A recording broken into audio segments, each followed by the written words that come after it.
Assalamualaikum warahmatullahi wabarakatuh. Berjumpa lagi dengan Albamat TV. Apa kabarnya teman-teman di seluruh dunia? Semoga selalu dalam keadaan baik dan dijauhkan dari segala musibah.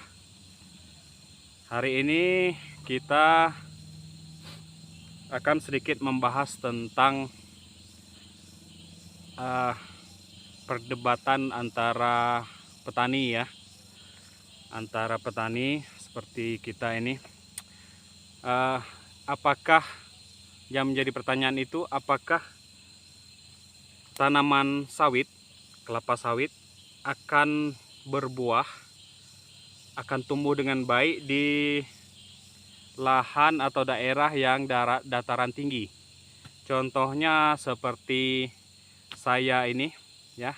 Kami menanam di Desa Tuo, Kabupaten Merangin, Provinsi Jambi,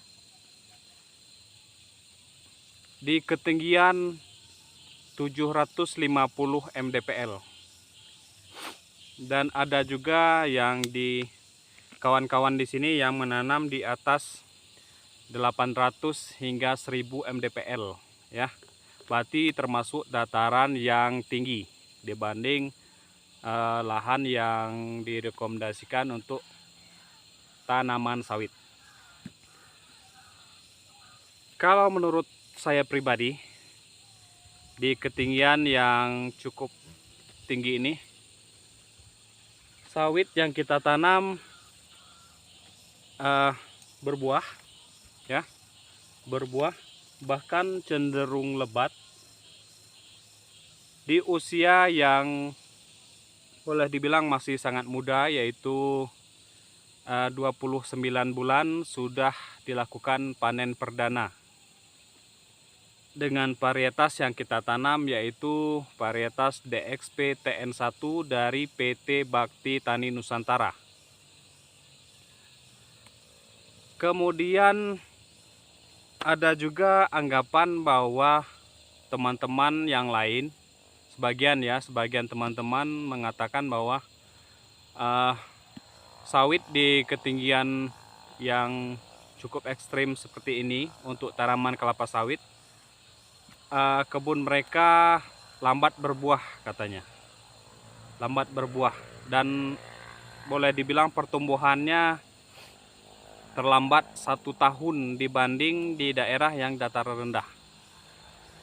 Tapi kalau menurut pengalaman saya pribadi ya, ini pengalaman saya pribadi ya, saya sendiri yang telah mengalami, di usia 29 bulan sudah berbuah, bahkan hampir menyamai di daerah dataran rendah yang teman-teman yang cocok lahannya ditanami oleh tanaman sawit. Berarti anggapan bahwa tanaman kelapa sawit jika ditanam di lahan atau daerah yang tinggi dari permukaan laut itu tidak berbuah, saya anggap itu gagal paham maksudnya. Itu tidak benar, itu alias hoax atau hoax. Karena mungkin yang pertama itu ada penyebabnya ya, sehingga pengalaman mereka juga mengatakan bahwa tidak berbuah dengan cepat, bahkan cenderung lambat pertumbuhannya. Itu mungkin boleh saya katakan beberapa faktor. Yang pertama faktor bibit. Saya tidak menyalahkan bibit abal-abal atau bibit unggul, itu tidak masalah. Yang pertama faktor bibit. Bibit unggul sudah jelas unggul, dan dengan keunggulannya bisa beradaptasi baik di lahan yang marginal atau kelas 3 dan juga di cuaca ekstrim atau dataran yang tinggi maupun rendah, lahan gambut ataupun lahan yang berbukit seperti saya ini.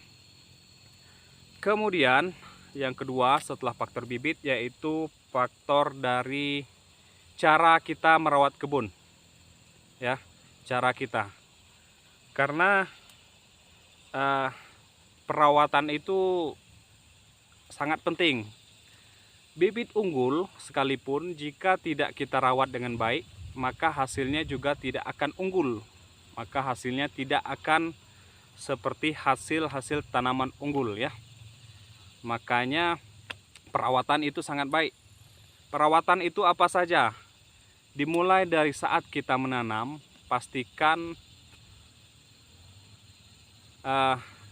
di sekeliling tanaman sawit kita itu setelah ditanam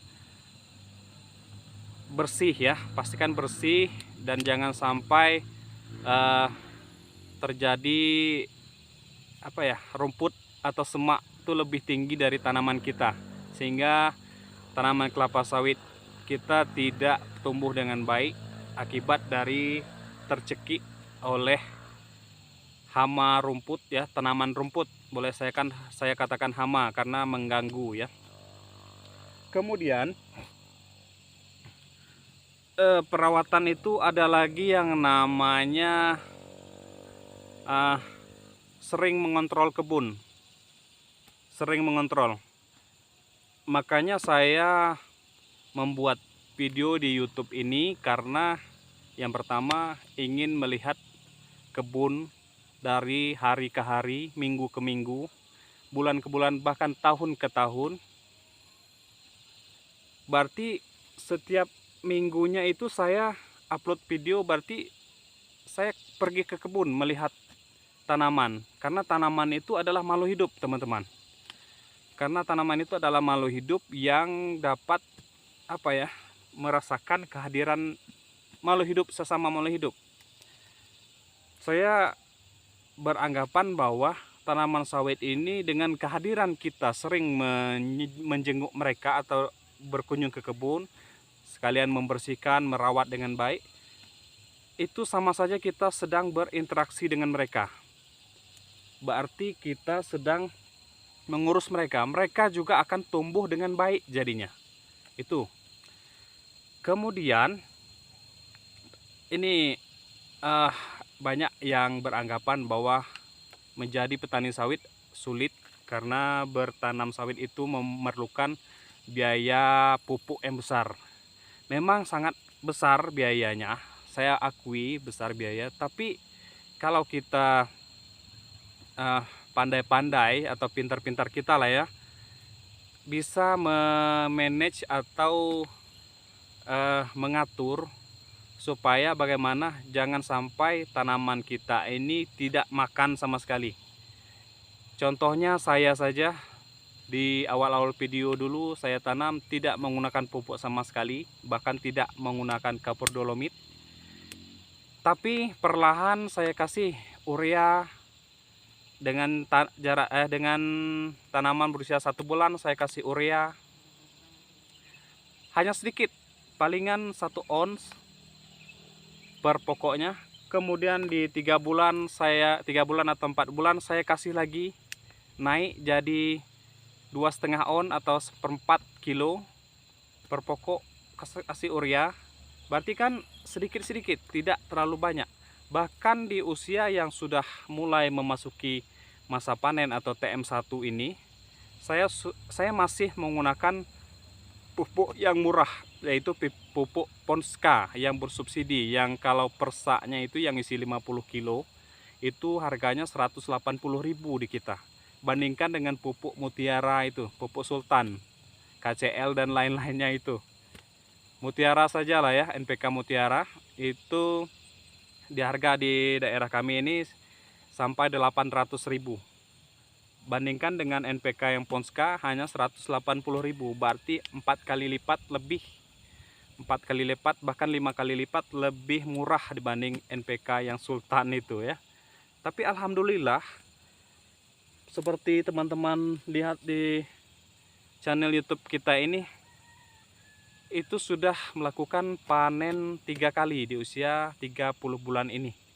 Dan rencananya dalam 2 hari ini kita akan melakukan pemanenan lagi ya. Karena sekarang saya jalan-jalan ke kebun ini memantau apakah ada yang masak atau belum. Dan saya lihat tadi sudah lumayan ada yang masak ya. Sudah lumayan banyak. Nanti akan kita panen mungkin kalau tidak besok atau hari Minggu ya, kalau tidak Sabtu atau hari Minggu ini, dalam 2 hari ini. Jadi banyak faktor yang mempengaruhi tanaman kita tidak tumbuh dengan baik, teman-teman. Dan juga antisipasi terhadap serangan hama itu, baik hama babi, hama monyet, hama beruk, hama kumbang tanduk, itu harus kita lakukan secara berkala, jangan sampai terbiarkan atau tidak terkendali, ya. Karena kalau kita biarkan, misal contoh ada yang mati pucuk itu, nah, semua petani sawit pasti mengalami, jika ada yang mati pucuk, maka dia akan tumbuh lagi mulai dari nol pucuknya itu. Berarti kan kita telat mulai dari nol lagi usianya. Nah, itu jangan sampai terjadi. Memang di kebun kita ini terjadi seperti itu kemarin, tapi dengan perawatan yang ekstra dan kegigihan kita dalam keseriusan kita dalam merawat kebun, kita semprot cepat atau kita kendalikan. Walaupun tidak semuanya 100% berhasil, setidak-tidaknya 80% itu menurut saya sudah berhasil, dan sehingga meminimalkan risiko terhadap kegagalan panen itu, kegagalan pertumbuhan. Itu juga termasuk salah satu cara ya teman-teman. Jadi banyak faktor yang mempengaruhi tanaman kita tumbuh dengan baik, dan banyak faktor juga yang menyebabkan tanaman kita itu menjadi kurang baik pertumbuhannya. Nah itu teman-teman. Jika ada yang ingin sharing-sharing atau komentar, silahkan teman-teman, akan saya jawab dengan semampu saya, dan juga kita bahas sama-sama supaya kita bisa menjadi patokan atau acuan agar kedepannya menjadi lebih baik ya teman-teman. Oke teman-teman, terima kasih atas waktunya. Sampai jumpa lagi. Assalamualaikum warahmatullahi wabarakatuh.